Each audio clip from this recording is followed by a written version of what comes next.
তথাকথিত ভদ্ৰ সমাজৰ ভেঙুচালিৰ পাত্ৰ তুমি। তোমাৰ জাতি কি আৰু ধৰ্ম? তুমি আশ্ৰয় লোৱা কোনো মন্দিৰ মছজিদত অথবা কোনো গীৰ্জা গুৰুদ্বাৰত। ধৰ্মভীৰু পথিক থমকি ৰয়, অনিচ্ছা সত্ত্বেও জেপৰ কেইটিমান সৰু পইচা তোমালৈ বুলি দলিয়াই দিয়ে। সাধুজনে হুমুনিয়া কাঢ়ে আৰু দুষ্ট অমানুহে খেদে তোমাক পাগল বা অস্পৃশ্য বুলি। আচবাব তোমাৰ, মাথো এখন মৎস্য আবৃত্ত কাঁহী আৰু এটা ফুটা কামিজ। তুমি ৰৈ থকা কোনো এক অদৃশ্যজনলৈ।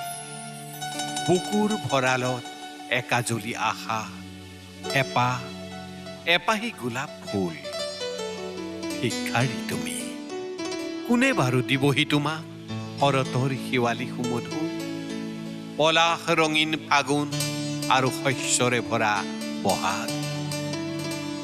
সময় থমকি ৰয়, আওসি ৰাতি।